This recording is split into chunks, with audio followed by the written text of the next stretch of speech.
tout ça chez lui, on est gardé. Oui, tout année, oui, qu'est-ce qu'on est. Magane, ça, l'histoire, ça.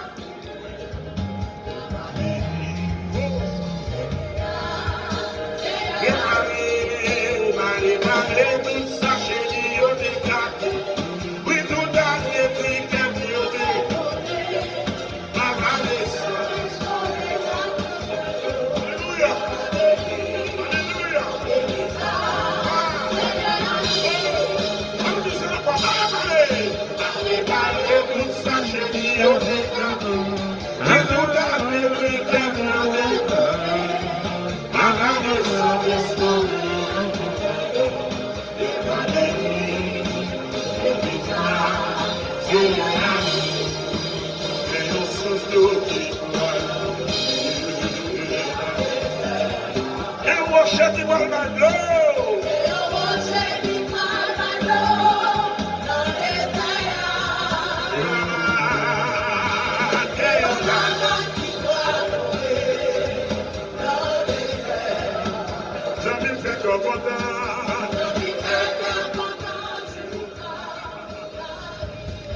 oui, qu'est-ce qu'on est. Magane, ça, l'histoire. Alléluia.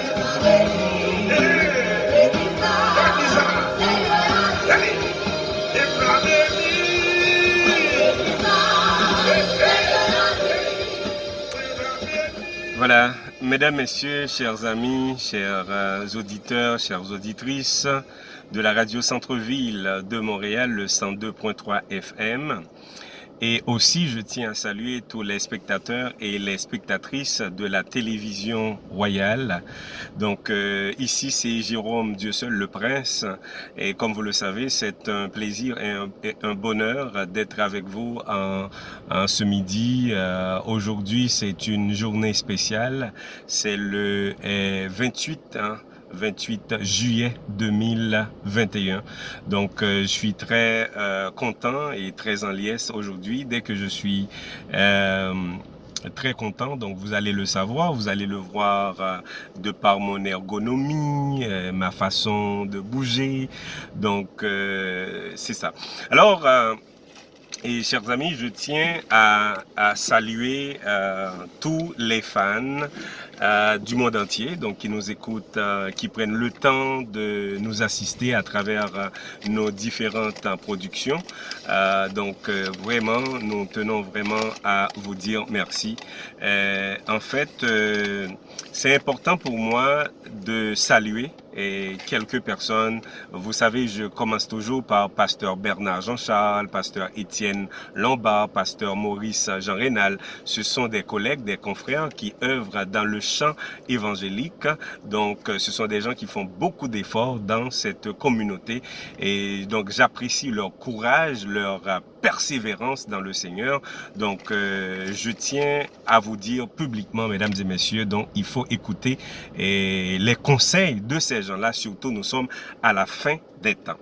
Alors, donc comme vous le savez, je tiens à saluer un ami de longue date aux États-Unis, Schneider Laurent. Donc, merci pour nous avoir suivis, Schneider, et je te souhaite aussi bonne continuité à travers l'engagement que tu as pris pour servir le Seigneur. Je salue également une autre amie, ça fait longtemps que je l'ai pas vue, mais je l'ai vue vraiment en assistance de notre vidéo, Nadège et Jean-Philippe. Je salue Henri-Claude l'étang du côté de Laval, Canada, Marie Bourdeau, qu'on appelle communément Madame Jean, du côté de New York, de Long Island, et Ariel Guillaume, ami de longue date de Montréal, Canada, la jeunesse Marie-Carline et ma consoeur tant aimée de l'église de Bethesda. Je salue une amie tant appréciée, Marie-Dina Cantave, du côté de Boston, de Massachusetts. Je salue également Cheryl Toussaint. Merci pour nous avoir suivis. Merci à Guylaine Bartellus Jérôme. Donc c'est l'épouse de mon oncle Perrin Jérôme du côté de New Jersey. Merci pour nous avoir suivis. Merci d'être fidèles à nos productions. Merci également à René Martin, Octobre, qui était effectivement au Canada, maintenant qui probablement s'est déplacé pour aller en Haïti. Je salue Pierrette Banks et Mézier Corny, mon ancien directeur chez Industriel Alliance, quand je travaillais comme conseiller en sécurité financière. Merci Corny. Merci également à Florence Célestin, c'est ma belle-sœur qui vit en République Dominicaine. Merci à Nadine Charles depuis Laval. Merci à Milors Bean depuis Montréal. Merci à Gélin Serge depuis Haïti ou bien à Boston. Vous êtes comme un oiseau voyageur. Gélin, merci. Merci à Michael Bernard depuis Éden de Bon Repos. Merci à Fidèle Desrosiers et Gensia Desrosiers depuis Haïti. Donc voilà, mesdames et messieurs, écoutez, je ne peux pas vraiment saluer d'autres personnes, mais je vous salue tous. Vous savez que je vous aime, je vous admire, peu importe là où vous êtes à travers la planète. Donc il faut que, n'est-ce pas, je prenne du temps pour délivrer, pour faire passer le message aujourd'hui. En fait, de quoi je veux parler aujourd'hui? Le titre de la réflexion, c'est Seigneur, tiens-moi dans tes bras. Seigneur, tiens-moi dans tes bras. Alors, c'est ça parce que j'ai fait une réflexion, je me suis dit, j'allais appeler la réflexion que je fais maintenant, Seigneur, et tiens-moi, en fait, c'est ça, c'est tiens-moi dans tes bras, mais j'allais dire autre chose. J'allais dire, Seigneur, je ne dois pas t'abandonner, etc. Donc, je tiens à vous dire, mesdames, mesdemoiselles et messieurs, vous qui m'écoutez en ce moment présent, comme je l'ai fait dans la dernière vidéo, je veux que vous compreniez, d'accord, cet état de fait. Et j'aimerais attirer votre attention là-dessus, c'est que nous sommes à la fin des temps. Quand on parle de la fin des temps, cela ne veut pas dire, ok, c'est aujourd'hui la fin du monde, c'est une catastrophe, tout est terminé. Non, la Bible n'a jamais décrit, d'accord, la fin des temps comme ça. Donc c'est pour cela qu'il faut lire le livre de Daniel et le livre de l'Apocalypse, la Révélation. Ça nous parle effectivement d'un processus, d'accord. Donc la fin des temps, ça fait longtemps et on en parle. Je me rappelle, et j'avais eu une vision depuis en 2019, à la fin de 2019, au point que j'avais organisé avec mon équipe une conférence dénommée La fin du monde est-elle proche? Depuis la fin de l'année 2019. Donc vous vous souvenez, donc, à la fin de 2019, donc j'avais parlé de ça et puis il y avait beaucoup de réactions et il y avait quelques personnes qui disaient mais ça fait longtemps on parle pas de la fin des temps, de la fin du monde, etc. Pourquoi je viens parler de tout ça? Effectivement, comme vous le savez, et donc après ma révélation à la fin de l'année 2019, donc en 2020 et février 2020, eh bien boum, et il arrivait ce qu'on appelle la maladie, la pandémie, le coronavirus, le Covid-19. On parle de Covid-19, effectivement, ça a commencé juste à la fin de 2019, Covid-19. Donc, c'est là que, mais c'est en effet, ça a commencé en Chine et à Wuhan, mesdames et messieurs, et chers amis, chers frères et sœurs dans le Seigneur, mais ça n'a pas eu un impact tout à fait immédiat en Amérique.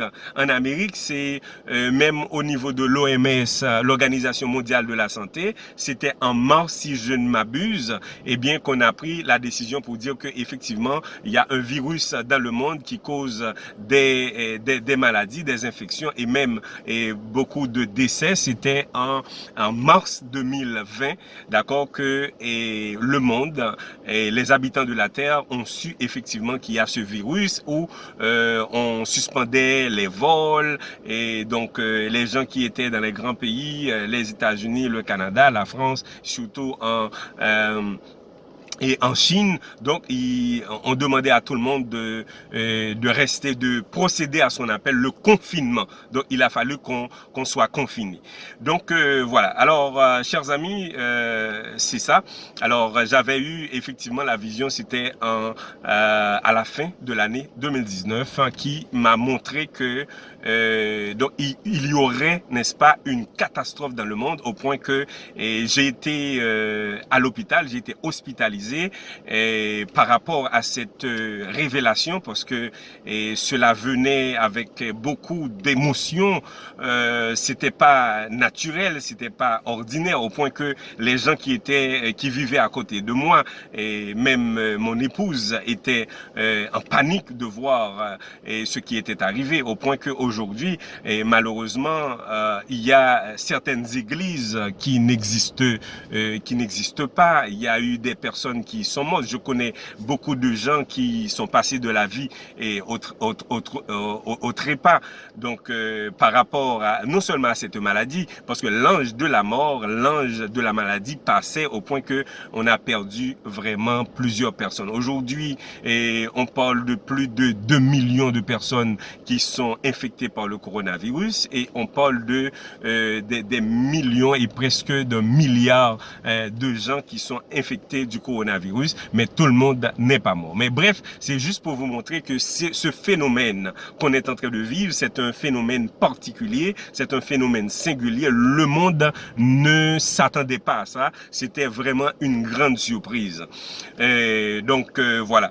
Alors, et aussi au mois de juillet, je dirais au mois de juin 2021, j'avais eu une autre révélation, une autre vision qui nous fait comprendre que, eh bien, les choses allaient quand même de mal en pis. Cela ne veut pas dire pour autant, après le coronavirus, et puis tout va rentrer dans l'ordre. Non, au contraire, mesdames et messieurs, je tiens à vous le dire. Donc, au début du mois de juin 2021, j'avais eu une vision qui montrait que, eh bien, les choses vont de mal en pis. Donc, c'est pour cela que je prends le temps de m'adresser au corps de Christ, à l'ensemble de la communauté chrétienne à travers le monde entier. Donc, peu importe votre dénomination, que vous soyez adventiste de 7e jour, adventiste du mouvement de la réforme, que vous soyez pentecôtiste, baptiste, méthodiste et témoin de Jéhovah, même catholique, parce que de toute façon, le catholicisme, c'était la première religion, donc entre parenthèses, et après les apôtres. Donc, il y a quand même certaines personnes qui au niveau de l'Église catholique, quand même, qui servent, qui veulent servir Dieu. D'accord? Dieu a un plan pour tous ces gens-là. Donc, le plan que Dieu a pour nous, c'est un plan de bonheur, non un plan de malheur, afin que vous ayez toujours de l'avenir et de l'espérance. Il est vrai que je me questionne toujours par rapport lorsqu'on fait appel à Marie. Donc, vous savez que Marie, c'était la mère de Jésus. Marie est morte. Donc, la personne clé quand vous avez un problème, quand vous avez une difficulté, la personne clé qui vous donne le salut, donc ce n'est pas Marie, ce n'est pas Élisabeth, ce n'est pas Joseph, ce n'est pas Pierre, donc il s'agit de Jésus-Christ de Nazareth, c'est le chef suprême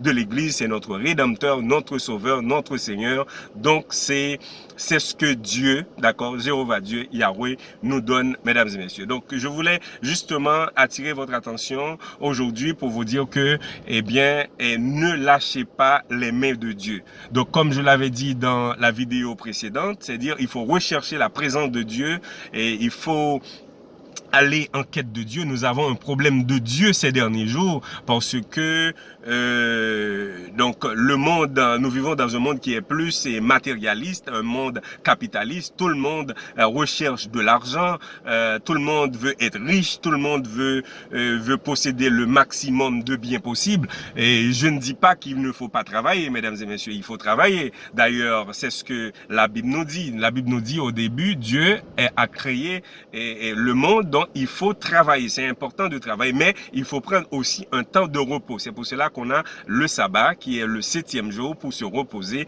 D'ailleurs, ce jour n'est même pas à nous, c'est le jour de l'Éternel. Donc le sabbat, c'est un jour qui est sanctifié, qui est mis à part pour une adoration complète. D'accord? Donc ça, c'était un modèle dans le temps, mais jusqu'à présent, d'ailleurs, selon Ésaïe, c'est que un temps arrivera où toute chair viendra se prosterner devant moi, dit l'Éternel, que l'on veuille ou non, comme disent les Québécois, veut pas. Donc il faut que toutes les créatures du ciel et de la terre reconnaissent que c'est Dieu qui est le créateur de l'univers, c'est lui qui est le rédempteur de l'humanité et c'est le Saint-Esprit qui est notre consolateur. Donc il faut rechercher Dieu, d'accord, mesdames et messieurs, chers amis dans le Seigneur, c'est important de le faire, surtout en ces derniers temps, d'accord, pour avoir le sceau de Dieu, d'accord, pour éviter d'avoir la marque de la bête qui est un esprit démoniaque, un esprit de méchanceté et qui est vraiment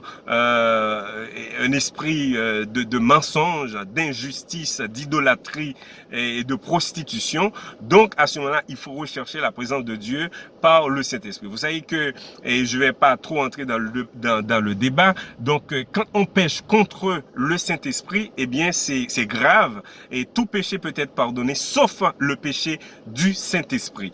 Donc ça nous demande maintenant de comprendre qu'est-ce que le péché contre le Saint-Esprit. Eh bien le péché contre le Saint-Esprit, c'est un péché où volontairement on rejette Dieu, volontairement on veut pas vraiment se soumettre à l'esprit de Dieu et on a vraiment un esprit blasphémateur, on dit n'importe quoi malgré qu'on ait l'évidence que Dieu est réel, Dieu est vivant, c'est Dieu qui est tout pour nous, mais nous avons toujours tendance à chercher des prétextes, à nous justifier, à dire ceci, à dire cela, et à accuser les autres, etc. Nous ne voulons pas prendre nos responsabilités. Donc, quand on pêche, il faut avoir le sentiment qu'on a péché. Il faut demander pardon à Dieu parce que nous sommes des êtres humains. Il y a une seule personne qui est parfaite. Il s'agit de Dieu et de Dieu seul, ou bien, si vous voulez, de Jésus-Christ, notre Sauveur et notre Seigneur. Donc, chers amis,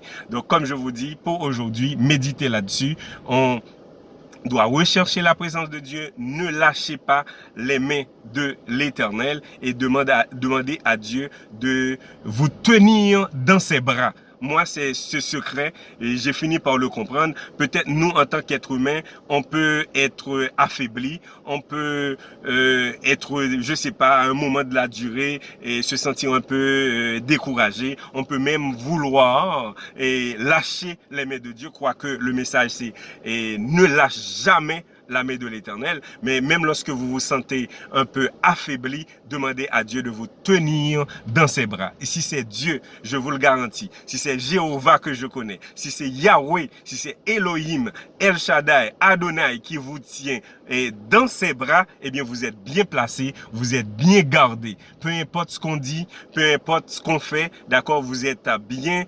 est bien encadré, vous êtes bien accompagné, vous n'avez rien à avoir peur. D'ailleurs, la Bible dit que votre cœur ne se trouble point, croyez en Dieu et croyez en moi. Il y a plusieurs demeures dans la maison de mon Père. Si cela n'était pas, je vous l'aurais dit, je vais vous préparer une place afin que là où je suis, vous y soyez aussi, mesdames et messieurs. Alors voilà, ici c'est Jérôme, Dieu seul, le prince, d'accord? Le prince. Pourquoi le prince? C'est parce que notre Père est roi. Eh bien, puisque notre Père est roi, eh bien, tous ses enfants, nous sommes des princes et des princesses du royaume et nous devons rester dans le royaume. Il ne faut pas rester à côté du royaume. Il ne faut pas rester à proximité du royaume, mais il faut rester dans le royaume. Peu importe les obstacles, peu importe les difficultés, peu importe les séductions, les tentations, eh bien, il faut dire que le nom de l'Éternel soit béni à la manière de Job. D'accord? Peu importe ce qui vous arrive, l'Éternel a donné, l'Éternel a ôté, que le nom de l'Éternel soit béni. Donc, moi qui vous parle, vous le savez, donc j'ai eu beaucoup de difficultés. J'ai eu mon frère, mon petit frère, le seul frère que j'ai eu qui a été kidnappé en Haïti. On l'a jamais revu, mais cependant, Dieu connaît la raison pour laquelle tout cela est passé ainsi et Dieu a la solution. Mais aujourd'hui, je vous demande, frères et sœurs dans le Seigneur, de prier pour mon fils Christopher Jérôme. D'accord? Christopher Jérôme, donc c'est le seul actuellement qui se retrouve encore à la DPJ Laval. Les autres enfants ont été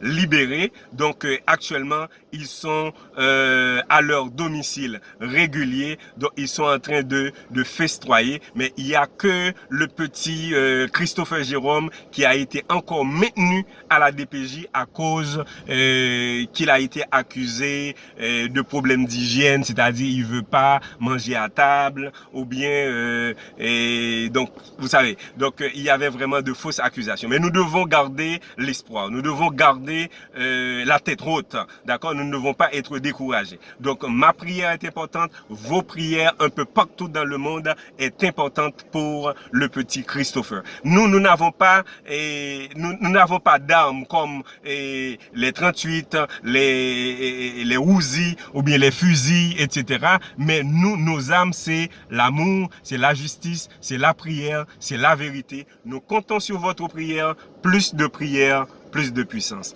Que la paix et la grâce de Dieu soient avec vous tous. Suivez nos productions vidéographiques, soit à travers la radio Centre-Ville de Montréal, Canada, le 102.3 FM, ou bien vous nous suivez sur Facebook en tapant sur Didier Jérôme, ou bien allez sur YouTube sur Télévision Royale. Que Dieu vous garde et vous bénisse. À la prochaine, mesdames et messieurs.